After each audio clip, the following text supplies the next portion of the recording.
This episode is brought to you by Allstate. Some people just know they could save hundreds on car insurance by checking Allstate first. Like, to check you have the tickets in your wallet first before you drive 2 hours to the big game. Seriously, you had one job. Now the closest you'll get to the 50-yard line is parking lot D.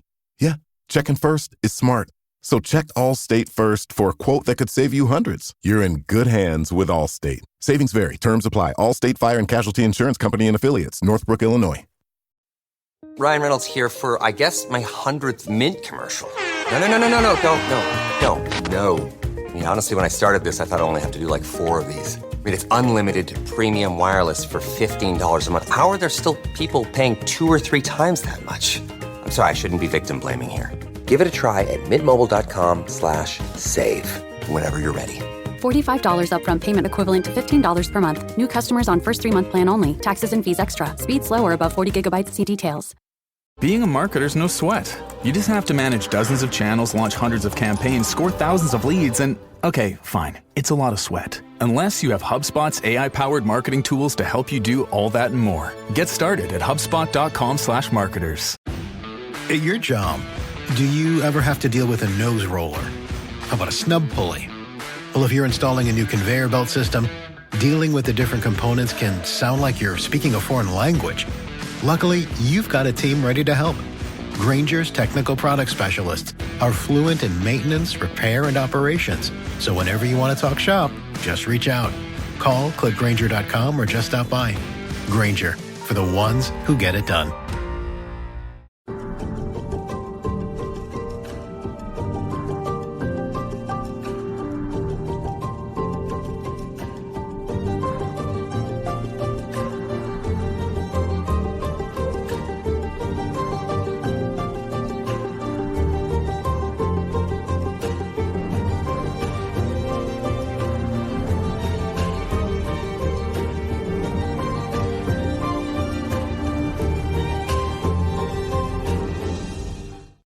What is going on, everybody? Welcome to Eagles Postgame Live. Eagles get the W 20-16. We've got a lot to dissect in this one. Some good, a lot bad, leading with Nick Sirianni. We're going to break it all down. Joining us, he is Shane. Go give him a follow on Twitter at ShaneHalfNFL on X. What's up, man? What's up, guys? I'm just repping my number 11 jersey. That's definitely not a Carson Wentz jersey because I'm too cheap to buy another one, and I'm pretending it's an A.J. Brown jersey to celebrate that catch. So here we go, wearing my not Carson Wentz jersey on the post game to celebrate A.J. Brown. Let's go. Celebrating one of the worst, beating one of the worst, most dysfunctional teams in the league at home after the bye by 4 points. Nick, what are you doing, man? We're going to show a clip of this really soon. Also joining us, he is Ryan Reese of Philly Sports Alliance. Give him a shout out on X at Philly Sports PSA. What's good, Ryan? It's hard to stay positive after seeing what we saw today. And again, another slow start. It's just it's a little unacceptable in my eyes. Also joining us, last but not least, he is the Johnny Page at Johnny Page 9. What's up, Johnny? Yeah, I enjoy Shane saying that he's wearing number 11 to celebrate the catch on the catch of the play call that he definitely hated massively. So even the celebrations are on bad plays these days. I'm actually very glad Ryan's here. I was going to try and force myself to be positive because I expected you two to be a little bit negative today. But I think actually I might be able to be a bit negative as well. So if Ryan can just bring some positivity, then we can moan. That'll be wonderful. All right, we got to watch this real quick. This was moments after the Eagles got the W. 2 road games coming up at the Giants, at the Bengals, while the Cleveland. As Nick Sirianni chirps to the fans. Shane, lead us off, man. Initial reaction, Nick Sirianni, does he need to go?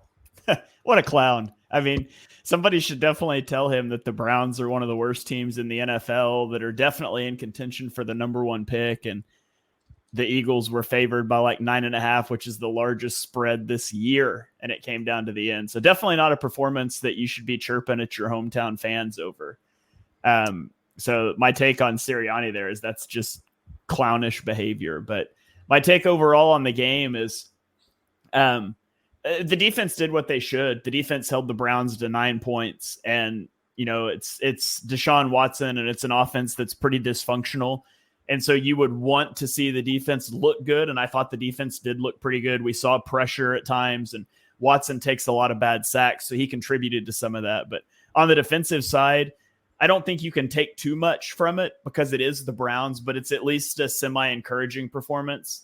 Offensively, man, it's just tough. I really don't like the offensive approach in the game.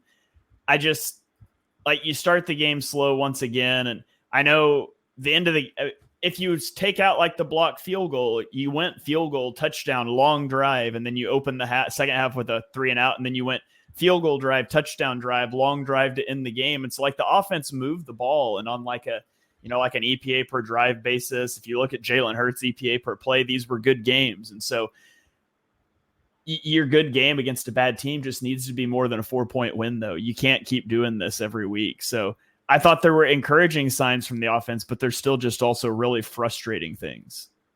What about you, Jonny? Quick reaction. Yeah, I might be a little bit opposite of Shane, actually. So maybe it'd be a good one for us to talk about in the week. I sort of didn't hate the offense, actually. There's just a lot of goods, and then there's a lot of terrible sprinkled in. But I think people have sort of underestimated the Browns' defense because they've been put in horrendous spots this year. They're still a pretty good defense. I think EPA, they're top 10. They're basically middle of the pack in everything else. And I think Hurts was 0 for 5 at the start. He ended up 16 for 25 for 264. So if you take out the incredibly annoying first couple of drives, the running game did not work today, and I've got quite a lot to say about that. But there's positivity sprinkled in. And even though the defense ended up not giving up many points, I still don't really like the defensive identity. And in particular, their run defense as well. So it's a weird game. I think people that are negative are going to come down really negative. People that are positive are going to say, we won. And I think a lot of us in the middle are going to be like, yeah, they won and they should have won, but there's still a lot of flaws with this team. It's the way they come out in the first quarter, in the third quarter. It's the scripted plays.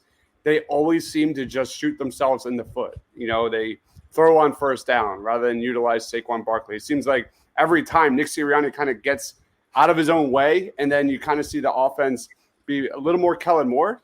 I could be completely wrong with that, and I usually am. That's when this offense seems to get going. But when are we going to see 4 quarters of consistent play? We've been waiting for it all year. That's my take, is this team is never prepared, and they just never can get it consistently on both sides of the football. What about you, Ryan? Initial takes? Yeah, listen, we finally saw Jalen Hurts protect the ball. Didn't have any interceptions, no fumbles, technically.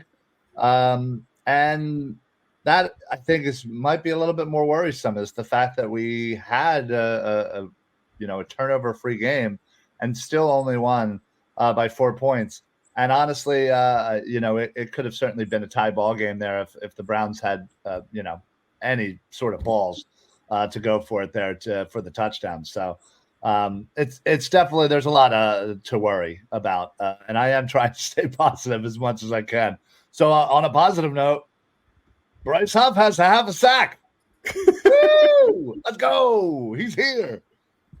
Ryan's we can no longer say that he has the same amount of sacks as Hassan Reddick. Right. All right, guys. If you're new to the channel, make sure you subscribe to the Eagles Pinpoint Network. We're on Twitter. We're on YouTube. We started this thing. Please help us grow it. We're here every single day, essentially bringing Eagles content. So make sure you give us a shout out, a follow, subscribe, all that fun stuff. Guys, keep commenting your thoughts on the game. Let's jump to Jalen Hurts. Great Jalen Hurts. Just kind of dissect everything we saw from him. 16 of 25, 264 passing, 2 touchdowns, 1 sack. He did have 14 carries for 33 yards. I'll throw it to you, Jonny, first. How would you grade Jalen Hurts and his performance? Yeah, I'd go B. That sounded about right. People can hate the down the field shots, but the thing is, they're really good at it. And it's all very well saying it only works for AJ Brown, but it's they also have AJ Brown, so it's allowed to work because they have him. They're so good on that. And I think Hurts does deserve a little bit more credit than he gets. He throws a really nice deep ball. There's a really nice velocity. And it comes down in a really easy way for, I think, a good receiver to catch it. Running 14 for 33 looks a bit naff, but I think there was a few QB should we say tush pushes in there, which sort of make it look worse than it was. After we got over the start, I think he was okay. It's still just a question of whether the offense is hamstrung because Hurts can't do more, or simply because they're just not that great coaching, including Sirianni. So it's so hard to judge. Like, I think when you look at what he was asked to do today, he did fine. I don't think he was the problem. So I'll give him a solid B. B for Jonny. We have comments in here saying best Jalen Hurts game in a while. There was a stretch where he looked really good. It's just the focal point of the offense has to be those short passes, getting the ball out of Hurts' hands quickly, utilizing Saquon. Way too many vertical offense still in this one. I don't understand it. But as soon as I feel like the Eagles finally got into a rhythm, not 4 quarters of it, but there were times in this game where he was excellent. What about you, Ryan? What's your grade on Jalen Hurts? Yeah, I'll go A-. Honestly, I thought, the fact that he didn't turn the ball over, the fact that he was really good with those downfield, 14 carries technically seems like a lot. That might be the kind of discouraging thing there, but as Jonny said, it's including some of the tush pushes and all of that. So, but yeah, honestly, I thought he was did really well considering he didn't have Dallas Goedert for essentially the whole game.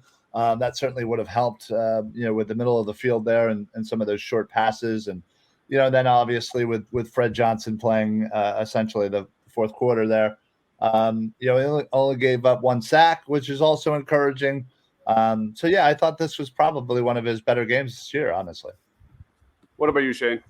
Yeah, I'll give him an A. I thought it was a really good game from Jalen Hurts. It's his highest EPA performance since the Cardinals game last season. So I thought he played really well. If you remove the 0 for 5 start, which is a problem, and you can't do that, but if you remove the start where I felt like we're forcing deep shots downfield just because that was the game plan, because we know they're going to play single high, Hurts ends the game 16 of 20 for 264 yards and 2 touchdowns. He takes 1 sack, rushes for 33 yards, no turnovers, manages the last drive well. I love that little speed option out of the pistol with the little fake pitch. That was a nice read by Hurts. I love that.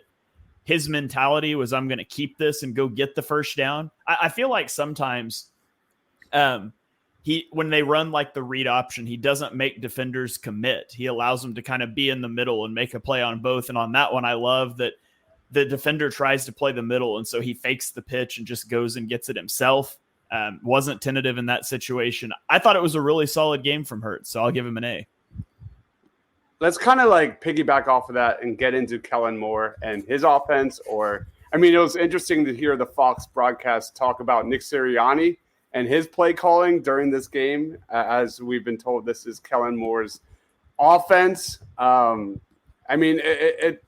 They still don't utilize the middle of the field enough. It was good to see Calcaterra kind of show signs of life. But at the end of the day, it's still frustrating how this team, this offense is so reluctant to utilize the crossers, the drags, like those short passes, the slants. And they don't realize it's part of the offense until way too late. Jonny, any thoughts on Kellen Moore and this offense today? Yeah, I think that I might have to rewatch this. I will have to rewatch it, but I think the Eagles looked pretty good against the blitz today. I thought we saw some Kellen Moore options in the short game. He had one to Calcaterra on the left side when they brought pressure from the backside, and it was an obvious pressure, and Hurts knew it was coming. Eagles, Eric chiming in with what I was going to say about mesh. They run mesh really well, and like every other team can run mesh. The Eagles coach it really well, so credit to the coaching staff. They really, really teach their players to sort of run that drag route or shallow crossing route, whatever you want to call it, really well. Some of the run game from under center and pistol was really good today, which is where my head's a little bit scrambled. It was like every time I have to rewatch again, but every time they went shotgun, I swear the running game went nowhere. And then when they went pistol, we saw a lot of outside zone toss that I've been calling for. Then we saw a little bit of play action from pistol that I tweeted we're finally getting it, and the Eagles got a big play on it. But then they never go back to it again. It's like I struggle because I see something good. I'm like, oh, do more of that, build off it. And I think they had one toss play where they faked a toss to the right from pistol, and then they tossed it to the left. And Barkley had loads of room. They had another run from pistol with Kenny Gainwell.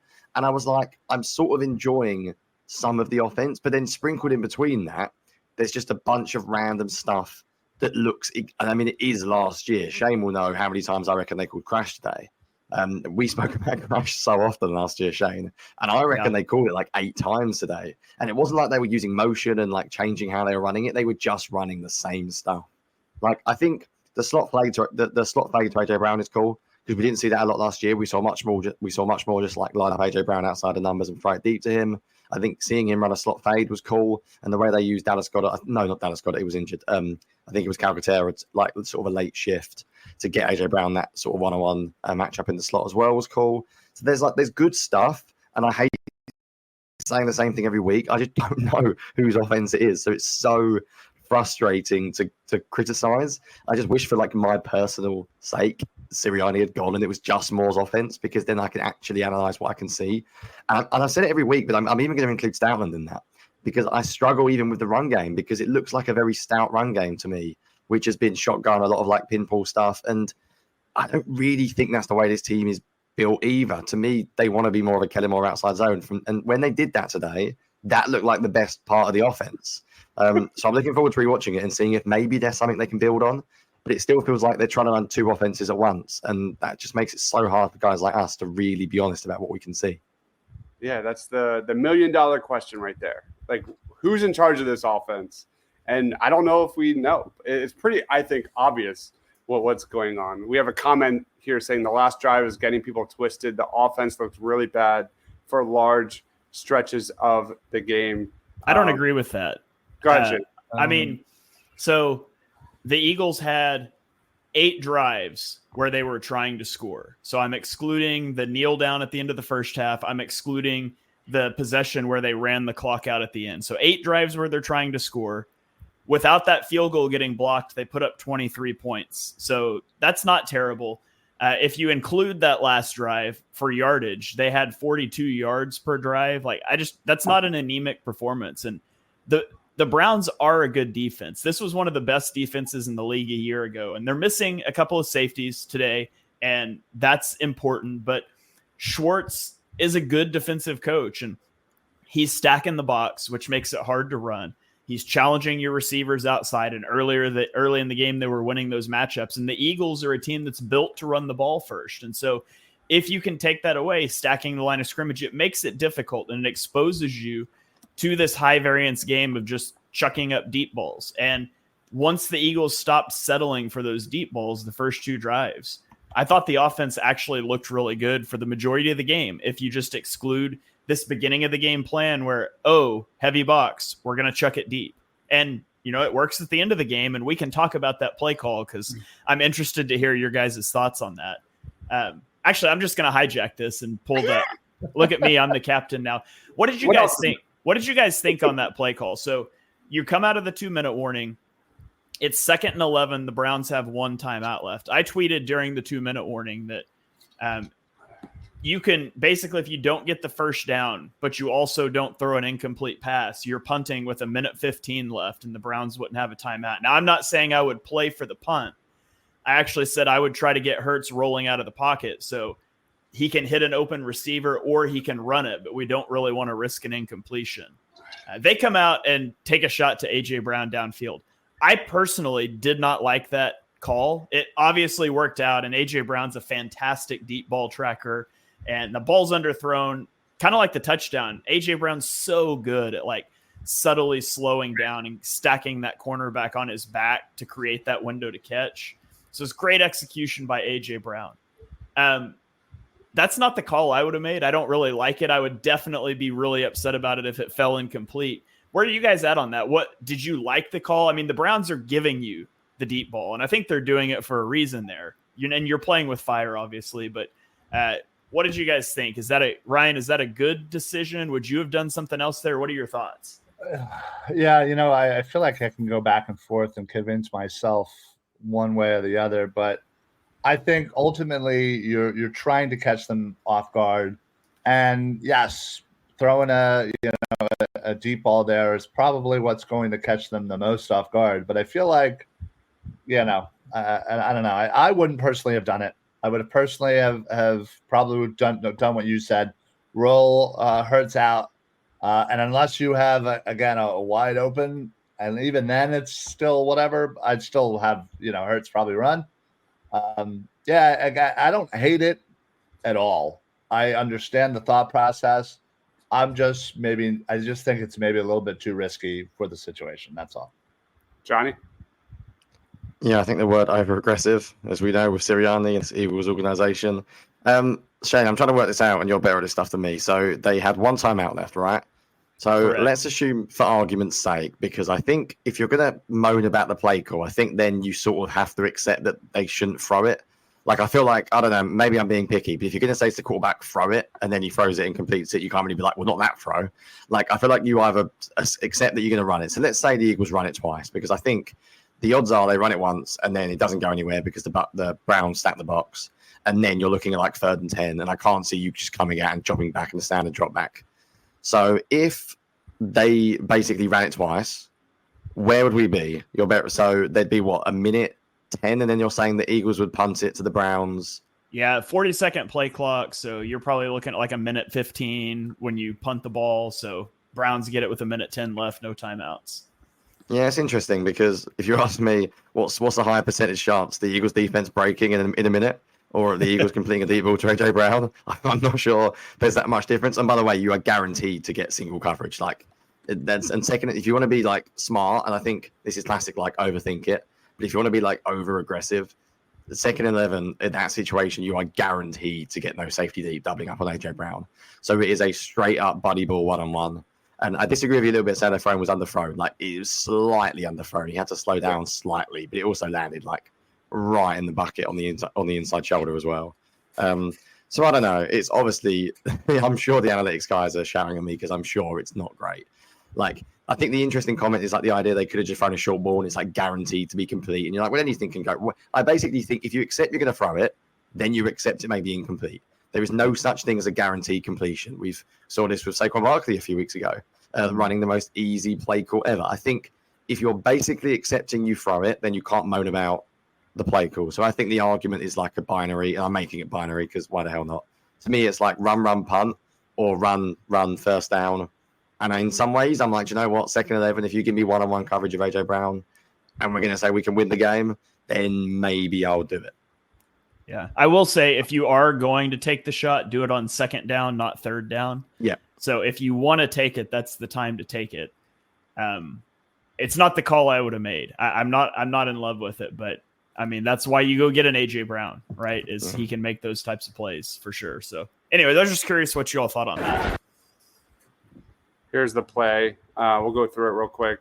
I would not have done that again. I mean, the all verticals, it's just too much PTSD from last year. This is the problem I have, kind of piggybacking off of what Jonny had to say. There's too much inconsistent within this offense where there are times when it looks great, and then they'll go these deep balls over and over and over again. So for me, not the route I would have gone. We're getting a lot of comments in agreement. Let's keep rolling. Let's keep rolling into this Eagles Browns game and go to Saquon Barkley, who finished with 18 carries on 47 yards. Doesn't pass the eye test. I thought he was better than that. I'll throw it to you, Shane, first. What were your thoughts on the Eagles run game and Saquon Barkley? Yeah, I thought the run game struggled today. And again, Myles Garrett's a monster, and he's not the only good guy on that Browns defensive line. And it's a team that's going to stack the box. So it was tough sledding in the run game. Teams have been able to get the Browns in the running game a little more this year, and I have not closely watched the Browns to know why, but it didn't make sense to me that their run defense was lower because that's the one thing you think with a Schwartz team. +1 in the box, we're going to play the run game really well, and I thought that's exactly what they did today. They wanted to make the Eagles beat them outside the numbers. The problem with that is that's the place the Eagles kind of want to beat you anyways. So I thought the run game struggled by and large. I liked seeing them get into pistol a little bit, which Jonny mentioned. Kenny Gainwell had a nice run out of pistol. You run that speed option out of pistol. They had a nice play action boot out of pistol. So I thought that was when the running game was at its best today, was out of pistol. And I'd like to see that fleshed out a little more. What about you, Ryan? Yeah, listen, obviously the Browns certainly can be a very good run defense. And I don't know, I just felt like it seemed like they didn't really have a very good game plan to kind of counteract that front seven of the Browns. Personally, I'm always sad to see any carries by Kenny Gainwell, regardless of whatever happens. Yeah, okay. I'm sorry, I'm never going to support Kenny Gainwell carries, never. But yeah, I just think when you look at the overall run game and the fact that Hurts pretty much has almost the same amount of carries as Saquon, and Saquon clearly struggled mightily. I'm surprised they didn't go more, passing heavy once they kind of realized that the run game wasn't working. It's funny, whenever the run game does work, they seem to go away from it and then go to pass. But whenever it's not working, they're like, no, let's just keep running. You can't really get a good read off of what the hell they're doing. So, all right, what about you, Johnny? Yeah, controversial take. I didn't think Saquon Barkley was very good at all today. Saquon Barkley's been the Eagles' best offensive player for 4 weeks, so it's hardly like panic station. But he obviously had the horrendous 2nd-and-1 play, which was a total disaster. But there was like 3 or 4 plays where he ran straight into his offensive lineman. There was a 3rd and 2, I remember distinctly, where he went down really easily and it ended up with 4th and 1. I didn't think it was a good Saquon game at all. I think the run game, I think I might actually do the old school like tracking this week. I might literally make a note of every single run they ran from pistol versus shotgun. And I'm like, because I sort of need to know for my own sanity, because it just looks so much better when they ran from pistol. There was one play that really annoyed me. There was I think they ran I can't remember if it was counter, it might have been pinball, but they ran an outside run to the right. And the Browns had 6 men on the offensive line, and it ended up meaning that Myles Garrett just wasn't blocked. And the Fox announcer, who I thought was sort of hopeless, to be honest, maybe that's harsh. But hey, it was his 500th game. Yeah, no, not that one, to be fair. The other one was even worse. But yeah, anyway, and he said they're not even blocking Myles Garrett. And I was like, I mean, to be fair, he's sort of got a point and he can see it. But I saw it before the snap. They just had 6 men. I'm pretty sure it was a 6-man front. And the Eagles were like, yeah, we're going to make no adjustments and just run it. And we can't block them because we haven't got enough men to block them. And I was like, what is happening? Can you guys remember the play? Do you know the one I'm talking about where Myles Garrett just ran straight through? And I'm pretty sure that they just had too many men to block on the line. And the Eagles just made no adjustment to it and just ran the play. So I was like, okay. And then it's 2nd and 13 and then it's 3 and out. And it's yeah, the Eagles had some good stuff in the running game. I'm still going to annoy people. I just want more Hurts design carries. I'm sure they did it twice today, proper design, not read option. They ran one on 2nd and 12 and Hurts got 10 yards and it was QB. I think it was QB pinball with Saquon Barkley as a lead blocker. And I think they ran the same play later on. I think the interesting thing is I'm sure you guys are the same if you happen to watch a lot of the Eagles defense under Schwartz. I know how teams used to run on Schwartz's defense a lot because I watched it a lot. And it was a lot of draw plays, quick hitting trap, wham, basically take advantage of the aggression. And when the Eagles are running just inside zone from shotgun, I was like, this is exactly how I wouldn't attack Schwartz's running defense. So I found that a little bit odd. And again, I don't know who's specifically to blame for that. Whereas some of the stuff where they ran outside zone toss plays, I'm like, yes, that's good because you can try and get the edges coming upfield and then you can run it past them. And so there was some plays where I'm they're really well prepared. And then other times they just run inside zone from the shotgun because it feels like they have to do it 15 times a game. So all in all, the run game was mixed, but I didn't think it was a good Saquon Barkley game. I don't think there's anything to worry about. I think just sometimes good players don't play particularly well. And I don't think today was his game. The sequence that leads to the blocked field goal is a lot of Barkley too. Yeah, he steps out of bounds short of the marker and you just got to reach the ball out and get it. But then you come out on 3rd and 1 and there's 30 seconds left and the Eagles had timeouts. And the Brown, first of all, I would tush push there, call a timeout, and then you can work with the new set of downs. But the Eagles try to throw and everything goes deep. And Saquon Barkley whiffs on his block. But even if he didn't whiff, there's an unblocked guy because it's a 0 blitz. I hated that whole sequence too. I hated it for Barkley. I didn't like it from a play call standpoint. It's they were in the clearest cover 0 look you could have ever seen pre-snap.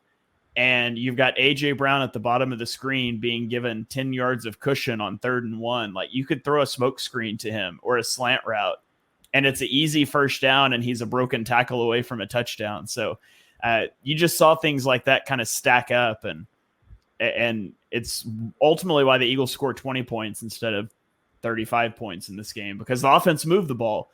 Just a lot of little mental errors like that. Deibs, can I just add quickly that we have a comment from Zachary, and I can't remember the play I was talking about, the Garrett TFL. It may have been a zone read, it may have been an RPO as well. I must admit, without the All-22, I can't remember seeing it that well. If it was a zone read, wouldn't shock me if Hurts read it wrong, because we've got a lot of years of footage now that Hurts is not particularly good at it, and they still continue to run it. So if it was the case, that makes me feel a little bit better, because I was just literally a bit bemused. Like, why are they running straight into a 6-man front? And it would make sense, actually, if they had a chance to do something. Maybe there was a bubble screen, maybe it was an RPR or a zone read. I didn't see much gap scheme today. Like, I'm old school. I want to know, if I'm an offensive lineman, I want to know going out in the huddle, we're running at this play. I think there's something quite cool about that mentality, just knowing that you're running power or counter. And I still just don't see a lot of it. So yeah, if that is the case from Zachary, so firstly, thank you for the comment, because it may have made me look less of an idiot. But when I go back and watch it, I'll find out exactly what happens. So yeah, it may be that it was a zone read or an RPO. All right, Eagles receivers, A.J. Brown, 6 receptions for 116 yards and a touchdown. Devontae Smith had that 45-yard touchdown in the fourth quarter. We had a Jahan Dotson sighting, actually made a nice catch on the sideline. There was that. Dallas Goedert got hurt. Shane, any thoughts on the receivers before we get into the defensive side of the football? Grant Calcaterra, legendary game or something. I mean, I feel like Grant Calcaterra is one of those guys that Jalen Hurts trusts now. We saw him throw over the middle to Calcaterra 2 weeks ago against the Buccaneers. He hits him up the seam in this game. He ends up with 4 catches on 4 targets for 67 yards. So good performance from Calcaterra. It was nice to see Jahan Dotson. Didn't Jahan Dotson have 2 catches? My box score says 1, but Jahan Dotson. Run. Oh, okay. The one was a run. It was the orbit motion. Was it a backwards pass?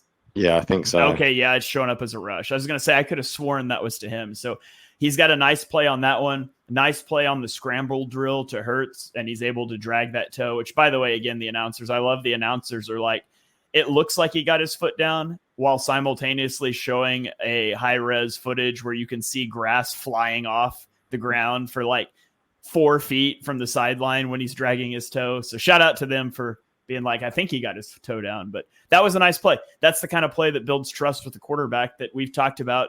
I think he needs that trust. And so you make yourself available on a scramble drill like that. You make that tough catch on the sideline. That's nice to see from Jahan Dotson. And, his opportunities are going to be limited now with A.J. Brown and Devontae Smith back, but it's good to have him able to make those plays. Hopefully he can build off of that. Ryan, any thoughts on the receiving group? Yeah, listen, it was great to have Brown back, great to have Smitty back. I agree that Calcaterra seems to be in the trust tree.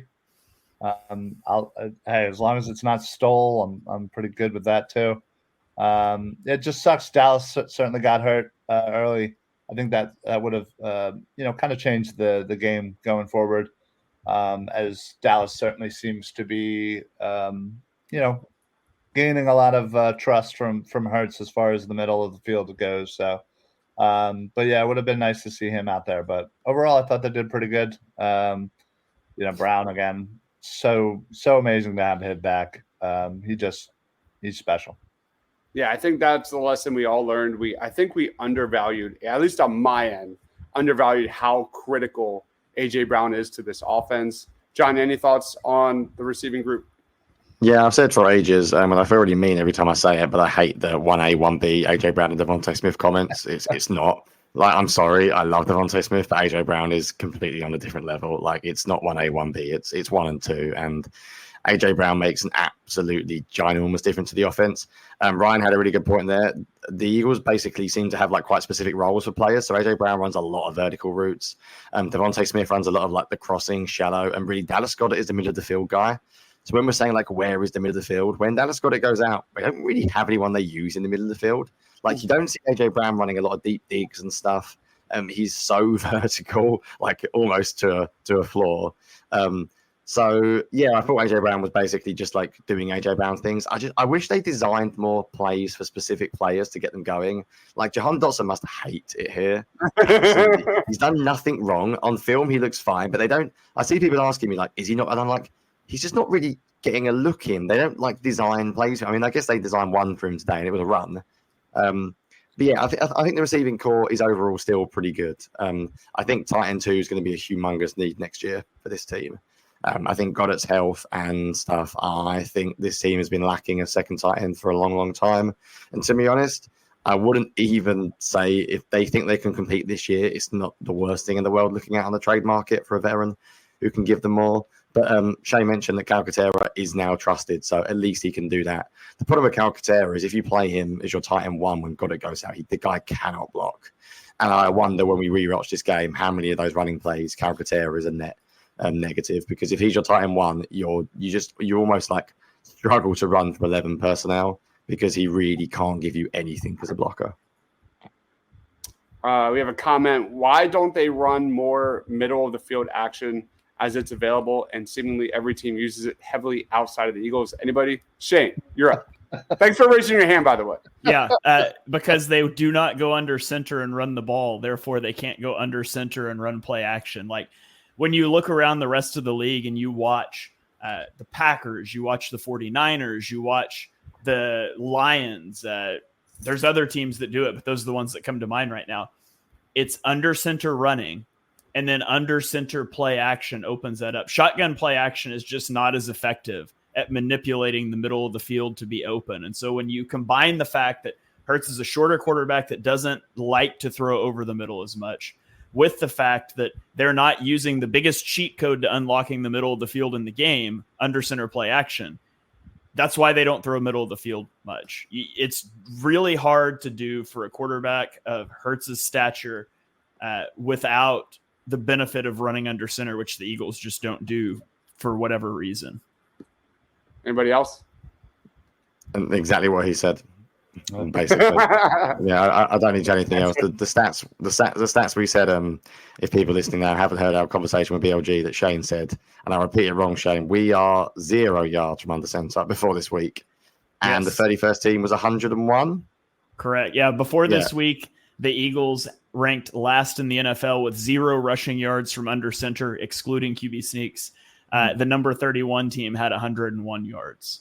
So the Eagles do not run the football under center. They just that is full on like outlier. That is very unique, and also Hurts being small. It means that you can't really run a lot of the stuff that people want to see. So that again, going back to that $1 million question. What part of this offense is Nick Sirianni have his hand too much into this offense? Is it more Jalen Hurts and his limitations, and their offense recognizing that? Like. That's impossible to answer. Was a big part. I thought that was a big part of Kellen Moore's offense. We would see more Hurts under center. It absolutely is. I watched a lot of Kellen Moore. It's outside zone under center, then run play action. And if it is Hurts, I said this a Shane. The thing is, there's no right answer, because if it is a Hurts problem, then you hire the wrong coach. So like either way, it's bad. If it is a Jalen Hurts problem, then why the hell did you hire Kellen Moore? Like, I liked Kellen Moore when I watched him. What they're running now is like not really Kellen Moore's offense. So if you knew you were going to go into the season, like, embrace it. Like, go and hire a guy whose entire scheme is shotgun. Like, embrace, if you've got a quarterback that you've paid big money to who says he can't do something, then embrace it.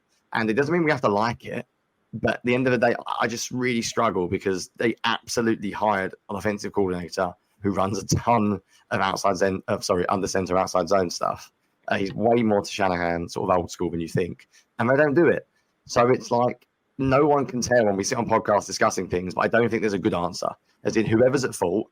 I also find it a bit harsh just to blame Hurts because, I don't know, like, is there a flaw in Hurts that he's that bad when he turns his back for 2 seconds that he physically can't do anything from under center? Like, if he doesn't like it, I mean, I don't like lots of things in life, but people that get paid to tell me to do things, tell me to do things. Like, someone said, listen, Jalen, you can run 9 to 10 snaps from under center. Like, shut up, put your big boy pants on and deal with it. So, like, I don't know. Is Jalen Hurts really going out there going, I outright refuse. I can't turn my back for 2 seconds or I will instantly throw it to the other team. Like, I don't really get it. But no one can get it. And we'll go around in circles, unfortunately, until Sirianni is fired. and Kellen Moore takes over, which may happen this year. It may not happen until the end of the year, but then we'll know. We will know. One day we will find out, because I'm still pretty convinced that Hurts will be here next year, and I'm more and more convinced that the scheme will not be run by Sirianni next year. So we'll find out. It just might be a very long, agonizing wait for us podcasters to actually see whether Hurts can do it or not. Update. Go ahead. Oh, I'll respond to this comment real quick. Travis said that Brock Purdy's not any bigger than Hurts, and San Fran runs under center all the time. Well, that's the thing that, like, it's the under center running that opens up under center play action, which opens up the middle of the field. Brock Purdy is so good throwing to the middle of the field because that's the area of the field the offense is targeting. And there's a skill set to throwing middle of the field too. And maybe Hurts is just really bad at that. But even if he is, they're not using the number one thing that unlocks that for him in the way that the Shanahan style offense does. But anyway, update from the press conferences. We got a quote from Nick Sirianni saying, "We'll stay hungry and stay humble," from the coach that was doing this to his fans after beating the Browns by 4. God, I am so done with Nick Sirianni. Like, coming out of halftime, I forget who it was. The lady was saying she talked to Nick Sirianni about what they need to do for the second half for the Philadelphia Eagles, and said something along the lines, the Eagles need to, or Nick said, the Eagles need to clean it up. And I just was ready to flip my table. I'm that's the title of the show. Time to punt Nick Sirianni to the moon. I'm just done. Whether that's Vic Fangio or Nick Sirianni, I'm just done. Let's roll on to the defensive side of the field. Some good, some bad. The defensive line had some pretty solid moments in this one, especially on the interior. Jalen Carter got his first sack of the season. I thought as the game went on, there were some struggles for sure. I'll throw it to you, Jonny, first. Where do you want to go on discussing the defense? Yeah, I think Deshaun Watson was 10 for 10 in the second half. Can someone confirm? God. At one point, he was 10 for 10 on that last drive before the incompletion. I'm not sure what his final numbers ended up being. As soon as the Browns in the second half learned that they can just run outside, and especially towards Avante, I was like, shit, here we go. Yeah.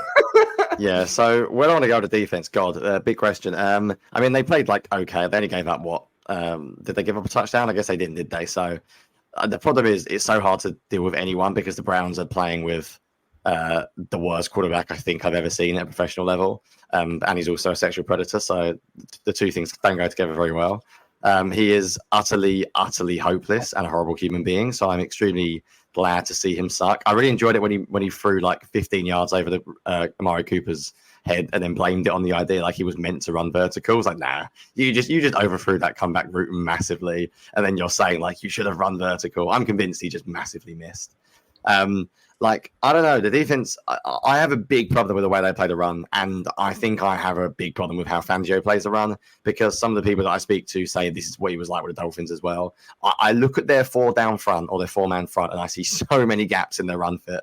I think there was a play earlier on, I noted it on second down, when I remember it because I nearly threw something at the TV, and I saw that huge gap that I spoke about last week between the defensive tackle and the edge defender, and then the defensive tackle slant inside.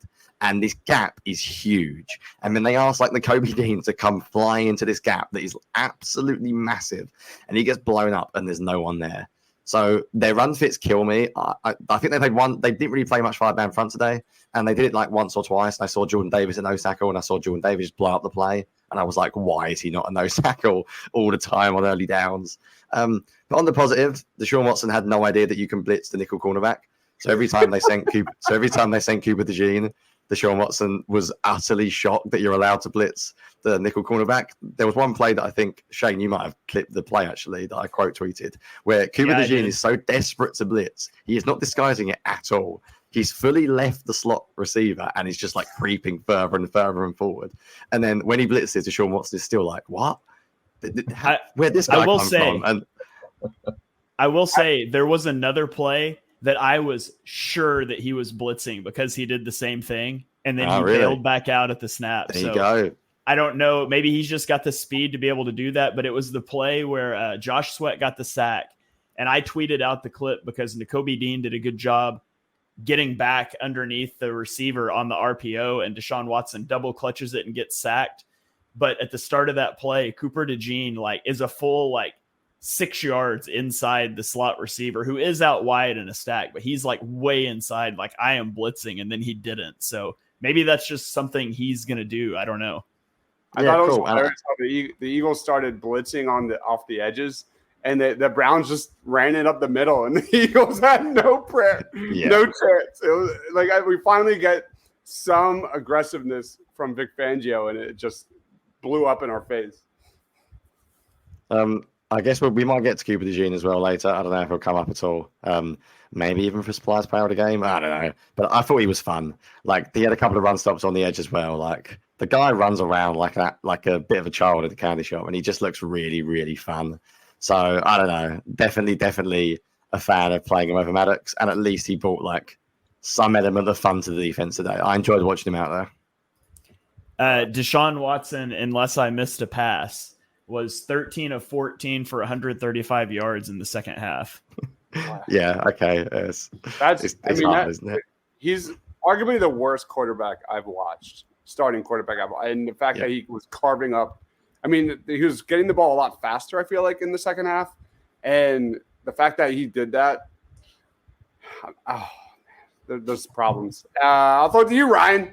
Where do you want to go with discussion on the defense? Honestly, I didn't think they were that bad. Listen, I know you look at them and you look at certain plays and all of that, and you could get weighted down in the mud with all of that. But at the end of the day, they gave up 9 points. They didn't give up a touchdown, and they kept Deshaun Watson to under 170 yards passing. They had 100 yards, I think, total between all their rushes. That's not bad. Under 300 yards total for I know the Browns aren't the world beaters or anything, but the Eagles defense isn't that great. So 9 points, I thought was that's the most important stat, right? So I think. Again, I think the point is it's one of the worst offenses in football. You're right.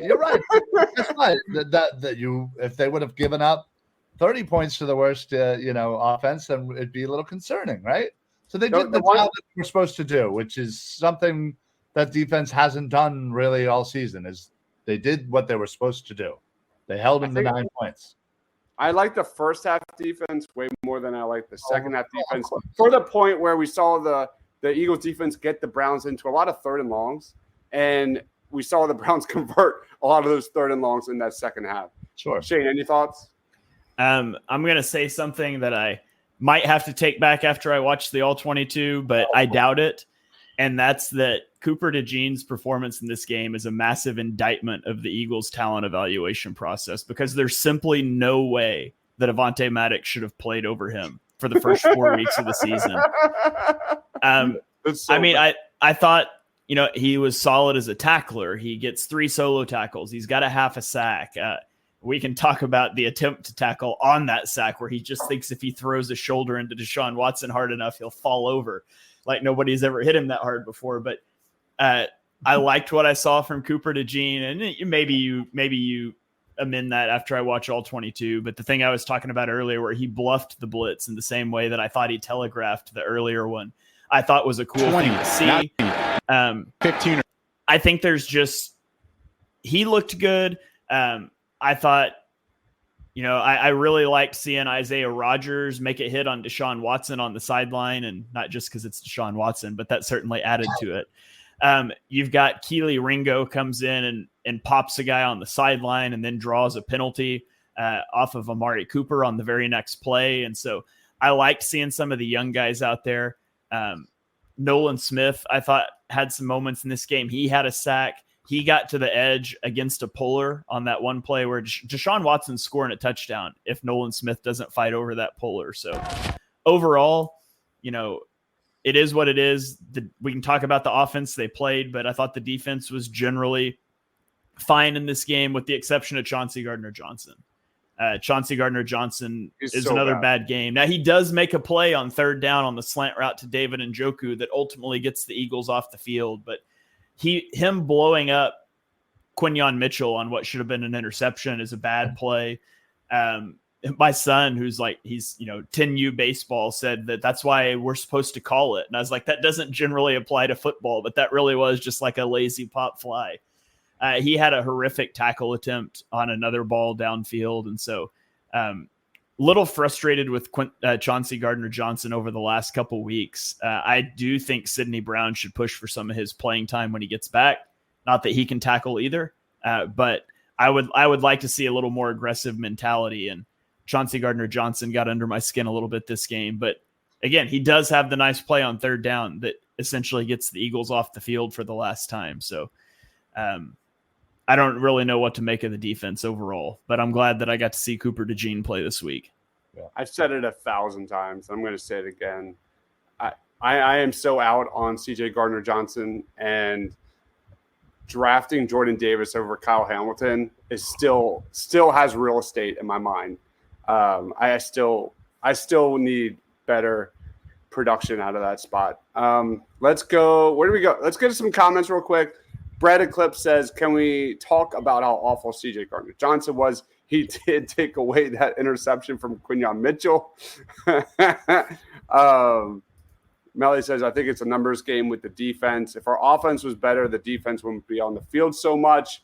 Eventually, an opposing offense is going to figure something out. We have a comment, Ryan would find positives in a nuclear war. Hey, we need that guy. Y'all should have seen Ryan on the Birds of the Round Table after the first loss. There were no positives to be had there. There was lots of jokes about him looking like he had PTSD. Well, yeah, I mean, I was down there at the game. It was a long, long day, and just the way they lost. It took me a few days to get the positive out. I got there eventually. GJ doing what he did is proof that this defense is a bunch of guys trying to be the hero instead of working together. Jesus. I was a big Brian Branch guy as well. Don't get me started. Let's roll on to, I don't know. Should we get the player of the game? I think we should get the player. We're already 50 minutes into this thing. Shane, I'll throw it to you. Let's go around the horn. Who was your Eagles? I did not mean to do that. Go ahead. Who is your Eagles player of the game? I mean, I'll give it to AJ Brown. AJ Brown, I thought, had a really good game. Targeted 9 times, comes up with 6 catches for 116 yards and a touchdown. He's so good at the catch point. Like, he's such a good deep ball tracker. And I think he doesn't, like, everybody knows he's good. I don't think everybody fully understands like how good he is at the catch point, because it's so smooth and it's so subtle, but the way that he like uses his body to stack a defender and generate contact to then accelerate into that throwing window. Like, he did it on the touchdown. He did it on the last play of the game. And Jonny said, I said those were underthrown, not by a lot. Maybe that's just where you throw the ball when you're throwing it to AJ Brown too. Like, maybe that's intentional because he is so good at setting that up. AJ Brown back makes all the difference for the offense. He gets my player of the game. What about you, Jonny? Yeah, sorry, my brain is just so distracted because I'm reading the podcast now, but I'm just reading these Nick Sirianni tweets coming in from Les Bowen, and he's turned up to the press conference with his 3 kids there. And at one point, someone asked him, like, do you think the crowd was too positive? And he's polling his kids at the press conference, like, what do you think? Do you think they were booing too much? I'm like, what is going on? Could he go? Like, I'm honestly, Les, if you haven't gone on Les Bowen's Twitter, it's like bringing your kids up like end of season, like last game, like preseason. Like, I don't know. It's like the don't fire me, I have children. It's really strange. Like, the comments are just strange. Yeah, I don't know. But yeah, he was polling the kids on whether the crowd was loud for the Browns at crucial times. Like, what is going on? Anyway. Yeah, just if you haven't seen all that stuff, just look at it. Yeah, people basically, Les is saying it's very hard for journalists to ask very tough questions when the guy's sitting there with all 3 kids on his table. It's like, it's not very professional, is it? Let's put it that way. I don't know if he's just coming in, by the way, from Nathan as well, saying the deep ball to Hurts to seal the game wasn't audible from Jalen Hurts. If it was, it wouldn't surprise me at all, by the way. People are going to hate it, but Jalen Hurts and AJ Brown love it. He loves buddy ball. Seeing as he's brought it up, let's go. Player of the game is AJ Brown, and I could say someone else, but I'll leave it to Ryan to somehow say someone else. So, all right, you want to actually go someone else? We all got to pick different players. All right. I'll save the obvious one for Ryan then, and I'll go with a very strange one. I will go with Moro Ajomo because I love Ajomo, and I think he might be becoming an actual pass rusher now. So just to annoy everyone, because I don't really have anyone else other than AJ Brown to say, I'm just going to throw out Moro Ajomo. And if I say Jalen Hurts, people accuse me of being even more biased. So I'm not going to say Jalen Hurts because then people would abuse me. So there we go. Let's throw out Moro Ajomo, and then I'll let Ryan take why I think is the layup. Yeah, sorry, Shane, go for it. Somebody asked me during the game who that Ajomo guy was, and I was like, "You obviously don't follow Jonny." But second of all, on the Hurts audibling into that play, it wouldn't surprise me at all. Like, I don't think Hurts is just like, "Screw that, we're not running the ball here." Like, I'm sure they came up to the line with like, "Hey, this is the run call, but if we get this look, you're throwing it to 8." Like, I don't think Hurts is just mutinying on the offense there. He's coming up with a package play and checking into that. So. Would be my guess. But anyways, go ahead, Ryan. Which linebacker or tight end are you picking? Listen, first I'd like to say that Jonny almost killed Deibs with that selection. He was drinking some whatever he was and almost killed him. So thank God. Yeah, thank God you're still with us. Obviously, since Hurts is still out there, I am going to not say Gainwell. He can go to the moon. No, obviously it's Hurts. He had a clean game. I thought he was efficient in his run choices, throwing the ball. Yeah, you can hate him for all you want for that last throw to AJ, but it was nice to have AJ and Smitty out there with him as well. Now we just need Dallas, and we might actually have an offense that's humming. But he deserves it because again, clean game is a clean game is a clean game. Right, sorry, I've stitched myself up here. That wasn't the layup. The layup was Cooper DeJean. I thought DeJean was the other layup. So now I would have taken Cooper DeJean now, and I was saving him for you. I didn't think you were going to take Jalen Hurts. It's hard for me to say. Based on my Twitter, everyone hates Jalen Hurts, so I didn't think any of us would take him. My Twitter timeline absolutely hates him now. You're right, and people do. They loved it. It's like a fun thing to do is to hate on Hurts. And I honestly, unless you are just going to wreck a game, I'm never going to call a defensive player of the game. Yeah, well, I would like to, not that I can change my pick, but it would have been Cooper DeJean, but I thought that was the layup. So apologies for picking Ajomo. Have both. You deserve it. You deserve it for picking Ajomo. This is the storyline to watch. With Jordan Mailata, I think, was carted to the locker room with a hamstring. Was a hamstring, I think. Definitely something to keep an eye on.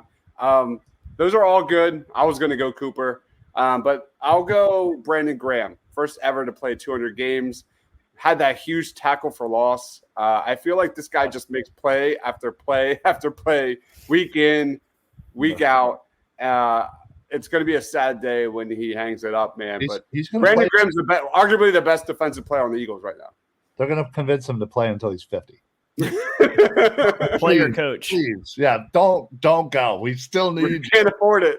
Yeah, we haven't drafted an edge player. You've drafted everyone on the defensive line, and he's still better than everything you've got. Anyway, give some love to Brandon Graham, man. Respect for sure. We have a comment. Fred Johnson gets a Dragon Ball power up when he has to come in for Lane or Jordan. But if you give him the whole week to prepare to be starter, it's a disaster. Right. Disaster's strong. People were too mean on Fred Johnson last week. Disaster's harsh. He was fine. All right, Shane, play that beautiful music, man.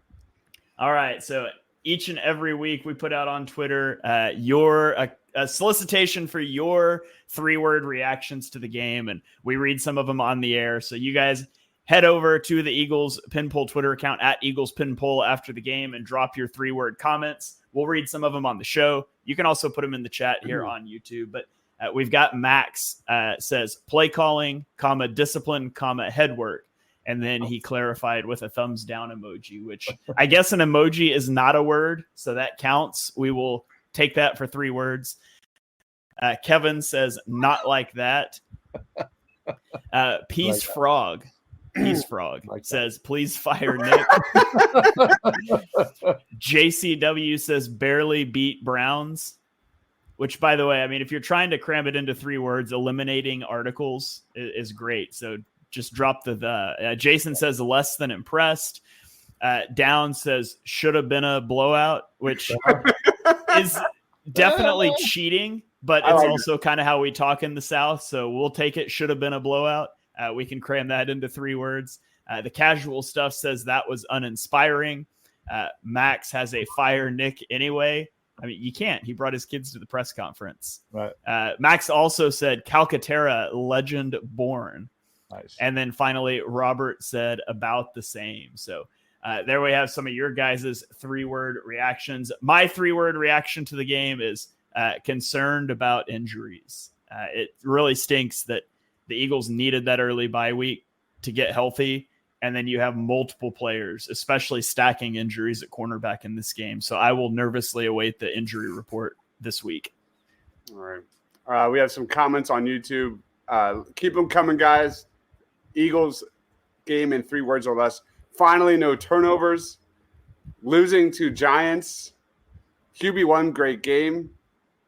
Arthur Juan Brown. That's awesome. I love that one. That was my favorite so far. DeJean looks good. Special teams awful. Sure. A lot more than 3. That's way more than 3. Look at the title of the show, man. That's all I'm going to say. Hey, we didn't say how many 3-word responses they could have, but each response is limited to 3 words. And no part 1, part 2, part 3, none of that stuff. I'm on to you guys, and you're cheating out here. My 3 words, not good enough. I thought the Eagles would win by 1 score. I thought this was going to be a close game. But at the end of the day, it's how it happened. I still have major concerns about Nick Sirianni, and I'll throw it to you, Ryan. What's your Eagles game in 3 words or less? I don't know if this is more of a summation of the game. Is it more or less of kind of my thoughts that just spoke to me? And I know it's not really fiscally responsible, but I don't really care. Trade away need more Tito's? Yeah, well, that too, but trade away Slay. Wow. Don't need him. I don't know about that. I hear you. I want to make it clear for the people that only listen on podcasting platforms that I gave a big thumbs down when Ryan said that. So, Jonny, what is your take? Yeah, I'm going to go with a shut up, Nick. I'm sorry, I'm making this podcast so long, but BLG has tweeted today that apparently Nick Sirianni said he called the 3rd and 1 play where Jalen Hurts got sacked. Now, of course, that could be coach speak, but then he also said at one point he made a defensive call instead of Vic Fangio today. So read into that what you will. If Nick Sirianni is now calling defensive plays when he feels like it as well. My hot take is I think he might get fired this week after a win. Would that be the first time in history? Has that ever happened before? The stuff I'm reading is bizarre. Like, what do you mean you just made a call on defense? What, you just spoke to Fangio? Like, we're on cover 8 here. Like, what? What do you mean you called a defensive play? And that 3rd and 1 was a horrendous play call. And I'm pretty sure it was like 4. It looked like 4 verts to me. It looked like it was everyone down the field. And then you could just say he's been a good coach and coming out and like saying like I called the bad play. It's my fault. But you don't need to say that on defense. Why would you say you called a defensive play? That's like the weirdest thing I've ever heard. What head coach comes out and says, like, what? I don't know. That is bizarre. That is absolutely bizarre. So I'll go with a shut up, Nick. And I'm finding it very hard to enjoy this team while he is still the head coach, which sort of sucks because I like a lot of the players as well. Yeah, I am ready to say if Kellen Moore becomes the interim head coach for this team, the Eagles get it together and go on a run. I'm saying. I don't understand why Nick is so hell bent on like protecting everybody. Like that is a perfect example. I called this play. Oh, that was me. My bad. Like, You know, oh no, he didn't do that. Like that was all me. Like, and nobody believes you, man. Like, no one. So just, be honest for the love of God. It's annoying. Time for Kellen. I like that one a lot. Nice. I feel like every week I say the same thing. Halftime show, post-game show, birds of the round table, party on broad. Like, Nick Sirianni just needs to get out of his way. And then the offense finally starts to get into rhythm. We haven't seen it in 4 quarters, but it's there. Let's wrap it up. Shane, final thoughts on this one. Plugs, time is yours. It should be an interesting week. I'm excited to dive into the film, so make sure you are following the Eagles Pinpool Network. Jonny and I will be live in the midweek going through the all 22. I'm sure I'm going to be taking a look at Cooper DeJean so I can sing some more praises, hopefully, and not have to back off my comment there. But make sure you're following all of these guys, following along with the network. We just added another show this week, and so we've got a lot of great stuff coming your way. So please go check it out. Download Eagles Pinpool Network wherever you stream podcasts.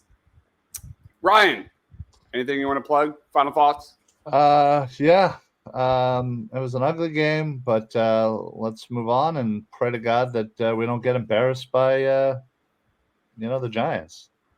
But anyway, yeah, you can follow me on X at Philly Sports PSA.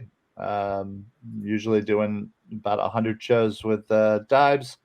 And Birds of the Round Table returns to its normal scheduled programming time on Tuesday. And I'm around. And like I said, on other shows, I'm available for hire. Bar mitzvahs, weddings, whatever you name it. I'm around. All right, Jonny, you're up, man. Yeah, I mean, I still think this team's got a lot of good players, and I still think they could be really good. And I think if they get their own way, based on my timeline, Nick Sirianni is fully like the most hated man in Philadelphia. I don't know whether Jeffrey Leary's got a burner account or something, but if he's on Eagles Twitter tonight, there could be a phone call coming down soon. Like, it feels like it's a really odd week when you win and everyone hates the head coach. It's going to be a fun week, though. Press conferences will be fun. I think film's going to be interesting. I think there's going to be a lot of takes. So I think you can't accuse a team of being as boring for people like us. There is a hell of a lot to talk about this week, so it'll be a fun one. All right, guys, we'll be back for Birds of the Round Table on Tuesday night, breaking down everything you saw here tonight. And keep an eye out for all the amazing work from Shane and Jonny with the All 22. He is Shane. I am Ryan. I am Deibs. Wow. Jonny, too much. That was weird. We are wrapping it up, guys. Thanks for watching. Stay awesome.